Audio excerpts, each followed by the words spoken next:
Hello friends, எல்லோரும் எப்படி இருக்கீங்க? நல்லா இருக்கீங்களா? இன்றைக்கி என்ன வீடியோ பார்க்க போகிறோன்னா, இன்றைக்கி வந்து நம்ம தேங்காய் பால் புலாவ் தான் செய்ய போகிறோம்.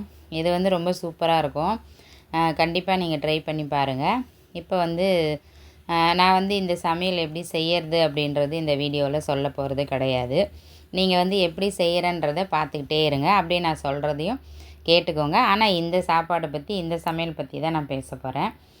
இப்போ எல்லாருக்கும் என்ன சமைக்கிறதுன்னு வீட்டில் எல்லாருக்கும், அதாவது வீட்டில் இருக்கிற பெண்களுக்கு அத்தனை பேருக்கும் என்ன சமைக்கிறது அப்படின்றது தான் ஒரு பெரிய பிரச்சனை சொல்லலாம். அது வந்து பிரச்சனைன்னு சொல்ல முடியாது. நம்ம வீட்டில் இருக்கிறவங்களுக்கு ரொம்ப பிடிச்ச விஷயம் வந்து எந்த சாப்பாடு அப்படின்னு சொல்லிட்டு நம்ம முடிவு பண்ணிட்டோம்னாக்கா, அதை வந்து ஒரு 10 நாளைக்கு ஒரு தடவை நம்ம வந்து அந்த சமையலை வந்து நம்ம ரொட்டீன் சாப்பாடு விஷயத்தில் அதை வந்து ஆட் பண்ணிக்கிட்டே வந்தோம்னாக்கா அவங்க வந்து விரும்பி சாப்பிடுவாங்க. குடும்பத்தில் எல்லாருக்கும் ஒரு ரெசிபி பிடிக்குதுன்றதுனால தினம் அதையே செஞ்சால் யாருமே அதை சாப்பிட மாட்டாங்க. ஏன்னா அதுதான் உண்மை. இப்போ எங்கள் வீட்டில் வந்து இந்த புலாவ் வந்து ரொம்ப பிடிக்கும். யாருக்கெல்லாம் ரொம்ப ரொம்ப பிடிக்கும்னா, எனக்கும் என்னோடய சின்ன பொண்ணுக்கும் ரொம்ப பிடிக்கும். ஏன்னா இதில் வந்து ரொம்ப காரம் போட மாட்டோம். அதனால் அவளுக்கு ரொம்ப பிடிக்கும். எனக்கு வந்து ஏன் இந்த புலாவ் வந்து ரொம்ப பிடிக்கும் அப்படின்னா, அதாவது பெண்களாகிய நம்ம நம்ம வீட்டில் இருக்கோம் இல்லையா, சமையலை பொறுத்த வரைக்கும் எங்கள் வீட்டிலலாம் எப்படின்னா, கண்டிப்பாக ஒரு பொரியல் இருந்தே ஆகணும். பொரியலோ கூட்டோ ஏதோ ஒரு காய் இருக்கணும், ஒரு குழம்பு, ஒரு சாப்பாடு, அவ்வளோதான். ரசம் இல்லைனா கூட பரவாயில்லன்னு விட்டுருவாங்க.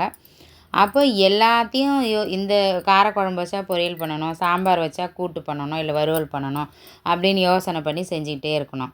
ஆனால் இந்த ஒரு சாப்பாடு மட்டும் என்னை பொறுத்த வரைக்கும் எனக்கு வந்து ரொம்ப ஈஸியான ஒரு விஷயம். எல்லா காயும் இருந்ததுன்னா போட்டோம்னாக்கா வெங்காயம் தக்காளி போட்டு இஞ்சி பூண்டு பேஸ்ட்டு போட்டு நம்ம காயை போட்டு அடுத்தடுத்து என்னென்ன சேர்க்கணுமோ அதெல்லாம் சேர்த்து இந்த வெஜிடபிள் புலாவ் வந்து ஈஸியாக முடிச்சிடலாம். ஒன் பாட் ரைஸ்ன்னு சொல்லுவாங்கள்ல, அந்த மாதிரி குக்கர் இருந்ததுன்னா இந்த சாப்பாடை ஈஸியாக செஞ்சிடலான்றது எனக்கு ரொம்ப பிடிக்கும். வேலையும் ரொம்ப மிச்சம். ஆனால் இதில் என்ன ஒரு நல்லதும் இருக்குது இந்த சாப்பாடு இந்த செய்கிறதுல. கஷ்டமும் ஒன்று இருக்குது. ஏன்னா இது ஒரு வேளைக்கு மட்டும்தான் சாப்பிடுவாங்க இந்த மாதிரி புலாவ்லாம் செஞ்சால். மற்றபடி நம்ம குழம்பா வச்சுட்டோம்னாக்கா நைட்டுக்கு கொஞ்சம் அதே ஆட் பண்ணிக்கலாம். சாம்பார் வைக்கிறோன்னா நான் நைட்டுக்கு சாம்பாரை வந்து யூஸ் பண்ணி தோசையோ இட்லியோ சாப்பிட்டுக்கலாம். ஆனால் இந்த மாதிரி புலாவ் செஞ்சிட்டோம்னாக்கா இந்த சாப்பாடை மறுபடியும் நைட்டு வந்து எங்கள் வீட்டில் யாருமே தொட மாட்டாங்க. நானுமே சாப்பிட மாட்டேன். அப்படியே மீந்துச்சுன்னா கூட நான் அப்படியே எடுத்து போட்டுருவேன். ஏன்னா நம்ம வந்து ஒரு பேஷண்ட்டு. அதனால் நம்மளால் வந்து அதெல்லாம் சாப்பிட்டுட்டு மறுபடியும் அதுக்காக உடம்பு வந்து நம்ம ஏதாவது ஒரு டிஸ்டர்ப் ஆயிடுச்சுன்னு வச்சுக்கோங்களேன், 2 வேளை சாப்பிட்டு திருப்பியும் அதை ரெக்கவர் பண்ணுறதுக்கு மறுபடியும் ஒரு நாள் அதை சரி பண்ணுறதுக்காகவே திங்க் பண்ண வேண்டியது இருக்கும். அதனால் சாப்பிட்டு மீதி இருந்ததுன்னா அப்படியே டிஸ்போஸ் பண்ணுறது தான் என்னோடய வேலை. ஃப்ரிட்ஜில் தூக்கி வைக்கிறது அதெல்லாம் செய்கிறதே கிடையாது. ஏதாவது ஆனால் இந்த சாப்பாடெலாம் நாங்கள் வைக்க மாட்டோம். பிரியாணி மட்டும் கொஞ்சம் பிடிச்சிருந்ததுன்னா அவளுங்க கேட்டாளுங்கன்னா அதை வச்சு காலையில் எழுந்திரிச்சோடனே சாப்பாடு போட்டு சாப்பிட வச்சு அனுப்பி விட்ருவேன். அது மட்டும்தான் நான் செய்வேன். இப்போ வந்து இந்த சமையலை நீங்கள் பார்த்துக்கிட்டே இருங்க. அப்படியே நான் தான் சொன்னேன் இல்லையா, இந்த புலாவை பற்றி பேசலாம் அப்படின்னு சொல்லிட்டு. இதில் வந்து எங்கள் வீட்டில் என்னோடய சமையலில் வந்து இந்த தேங்காய் பால் புலாவ் செய்வேன். அதுக்கப்புறம் தக்காளி சாதம் செய்வேன். அப்புறம் பிரிஞ்சி சாதம், அப்புறம் வெஜிடபிள் பிரியாணி, அப்புறம் மஷ்ரூம் பிரியாணி, இந்த மாதிரி ஒரு 4, 5 வகை மட்டும்தான் எனக்கு தெரியுங்க. மற்றபடி அப்படியே நம்ம நினைக்கிற மாதிரிலாம் சமைச்சு போட்டால் எங்கள் வீட்டில் யாருமே சாப்பிட மாட்டாங்க. இதுதான் உண்மை. ஏன்னா யாருக்காவது ஒருத்தருக்கு வந்து அந்த மாதிரி ஒரு ஃபேமிலி கிடச்சதுன்னா அந்த பொண்ணு வந்து வெரி லக்கின்னு தான் சொல்லுவேன். ஏன்னா நமக்கு என்னெல்லாம் தோணுதோ அதெல்லாம் சமைச்சு போட்டால் அவங்க சாப்பிட்டுட்டாங்கன்னு வச்சுக்கோங்களேன், அதுக்கப்புறம் நமக்கு வீட்டில் யோசிக்கிறதுக்கு உண்டான பிரச்சனையே இருக்காது. ஆனால் எங்கள் வீட்டில் இருக்கிற 2 பொண்ணும் சரி, என்னோடய ஹஸ்பண்டும் சரி, நம்ம நினைக்கிறத சமைச்சு போகிறத விட அவங்களுக்கு எது பிடிக்குமோ அதை பார்த்து தான் நம்ம செய்யணும். அப்போ செய்யும்போது வந்து அப்படி அவங்களுக்கெல்லாம் பிடிக்காத நம்ம செஞ்சிட்டோம்னாக்கா அந்த சாப்பாடை நம்மளே சாப்பிட வேண்டியதாக இருக்கும்.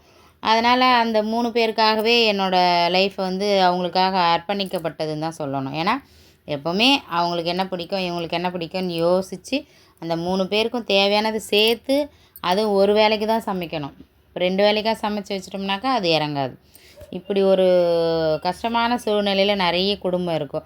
அதே மாதிரி நம்ம வேலைக்கு போகிற பெண்களாக இருந்தால் ஈஸியாக ஒரு சமையலை செஞ்சோமா, அப்படியே டப்பாக்குள்ளே கட்டினோமா, அப்படியே பறந்து போயிடலாம்.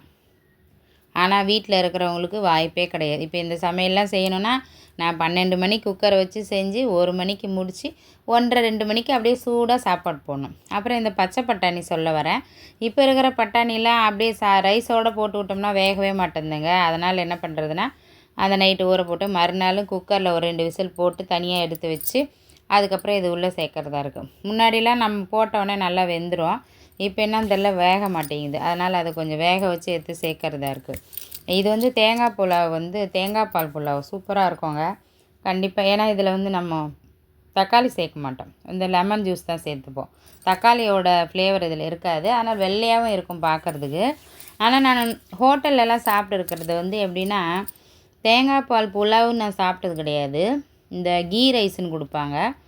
அப்படி இல்லைன்னா வெஜ் ஃப்ரைட் ரைஸ்ன்னு தருவாங்கள்ல, அப்போ வந்து அந்த சாப்பாடு வந்து எப்படி இருக்குன்னா கொஞ்சம் என்ன சொல்ல நெத்து நெத்தாக இருக்கும். அந்த ஃப்ரைட் ரைஸ் மாதிரி சாப்பிட்றதுலாம் நம்ம செஞ்சு சாப்பிட்டோம்னா நல்லா சாஃப்டாக தொண்டைக்கு இதமாக இருக்கும் சாப்பிட்றதுக்கு. ஆனால் வெளியில் வாங்கி சாப்பிட்டோம்னாக்கா நமக்கு அந்த அளவுக்கு செட் ஆகாது. அதேமாதிரி எனக்குமே வந்து ஹோட்டல் ஃபுட்டுன்னு வந்து நிறைய அனுபவங்கள்லாம் கிடையாதுங்க. ஏதோ ஒரு வருஷத்தில் ஒரு 4-5 தடவை போவோம், அவ்வளோதான். அதுக்கு மேலே ஹோட்டல் போகிற ஆள்லாம் நாங்கள் கிடையாது. அதனால் நான் என்ன சமைக்கிறேனோ அதுதான் சமையல். அது நல்லாவும் செஞ்சால் தான் அவங்களுமே சாப்பிடுவாங்க. இல்லைன்னா அது வந்து அப்படியே கிடக்கும். அதனால் எதுக்கு மீதி ஆகிட்டு வருத்தப்படணும். அதனால் அவங்களெல்லாம் கேட்டு கேட்டு என்ன பிடிக்குமோ அதுக்கேற்ற காய்கறி வாங்கி வந்து வச்சு சமைச்சு கொடுத்துடுவேன். இப்போ நம்ம வந்து தேங்காய் பால் விட்டுக்கலாம். தேங்காய் பால் வந்து ரொம்ப திக்காகவே இருந்தாதாங்க இந்த புலாவ் வந்து சூப்பராக இருக்கும். இந்த பாத்திரத்தில் தான் நான் 1 டம்ளர் 1 அளவு அரிசி எடுத்திருந்தேன். அதில் 1க்கு 2 தான் தண்ணி. அதான் கணக்கு. அதுக்கப்புறம் உங்கள் வீட்டில் ரொம்ப ஃபேவரட்டாக ரொம்ப ஸ்பெஷலான ஒரு சாப்பாடு என்னன்னு ஷேர் பண்ணுங்கள். இந்த குக்கர் மட்டும் இல்லைன்னா நம்மளை மாதிரி ஆட்கள்லாம் வேலையே ஓடாது. ஏன்னா இந்த ஒரு குக்கர் இருக்கிறதுனால வீட்டில் ஃப்ரெஷ்ஷாக காய்கறி வச்சுருந்தோம்னாக்கா கேரட்டு, பீன்ஸு, உருளைக்கிழங்கு, பட்டாணி எல்லாம் போட்டு கொஞ்சம் இஞ்சி பூண்டு பேஸ்ட்டை போட்டு அது இந்த இஞ்சி பூண்டு பேஸ்ட்டை அரைச்ச ஜாரில் கொஞ்சம் இருந்ததா சரி அதில் அந்த தேங்காய் பால் ஊற்றி அதை உள்ளே கலக்கி ஊற்றிடலாம் அப்படின்னு சொல்லிட்டு அதை தான் இப்படி செஞ்சிட்ருக்கேன். ரொம்ப சூடாக சாப்பிடும்போது இந்த கிளைமேட்டுக்கு இப்போ வந்து மழை வேறு வருதுங்களா, இந்த கிளைமேட்டுக்கு ரொம்ப நல்லாயிருக்கும். ஆனால் ஒரு நேரம் தான் இதை சாப்பிட முடியும். திரும்ப திரும்ப அதான் சொல்கிறது. இப்போ இந்த புலாவில் வந்து நான் ப்ரெட்டை வந்து எண்ணெயில் போட்டு பொரித்து எடுத்து கடைசியாக நம்ம ஓப்பன் பண்ணும்போது போட்டு கிளறி சாப்பிட்டோம்னாக்கா சூப்பராக இருக்கும். அது எனக்கு ரொம்ப பிடிக்கும். ஆனால் அதை வந்து அடிக்கடிக்கு சாப்பிடக்கூடாதுங்க. ஏன்னா அதில் எண்ணெய் நிறைய குடிக்கும் ப்ரெட்டில்.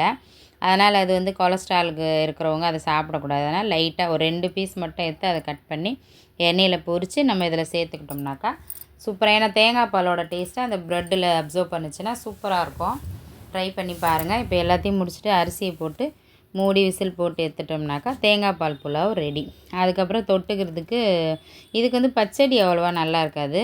நான் வந்து என்ன செஞ்சுருக்கேன்னா ஒரு 3 முட்டை இருந்தது வீட்டில், அதை மட்டும் வேக வச்சு வச்சுட்டேன். அது வந்து யாருக்கு தேவையோ முட்டை தொட்டு சாப்பிடும். இல்லாட்டி அதிலே மிளகாத்தூள் ஃப்ரை பண்ணி சாப்பிட்லாம். இல்லை பெப்பரும் சால்ட்டும் போட்டு கூட அந்த முட்டையை சாப்பிட்டுக்கலாம் இதோட சாப்பிடும்போது.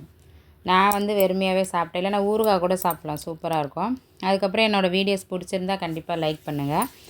இப்போ வந்து சமையலை பற்றி நம்ம யோசிக்கிறோன்றதோட யூடியூப்பை திறந்தால் நிறைய சமையல் வீடியோ வரும். இப்போ என்னோடய வீடியோ கூட நான் அப்லோட் பண்ணால் நிறைய பேர் பார்க்க தான் செய்வாங்க.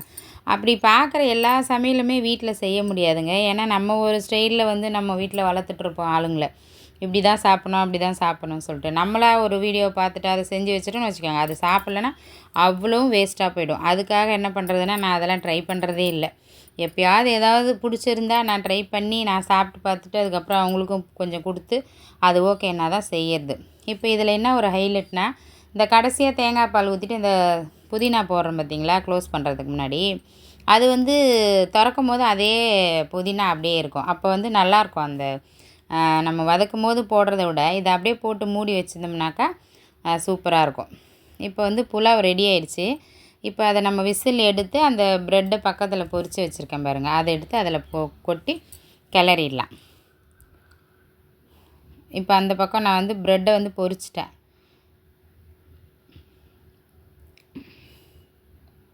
அது வந்து கொஞ்சம் காய் வந்து செஞ்சுருந்தேன் நான், அதை தான் வந்து எனக்காக சூடு பண்ணிக்கிட்டேன். இல்லாட்டி ஊறுகாய் கூட வச்சுக்கலாம் அப்படின்னு. இப்போ விசில் போயிடும். விசில் போயிடுச்சுன்னா நம்ம எடுத்துடலாம்.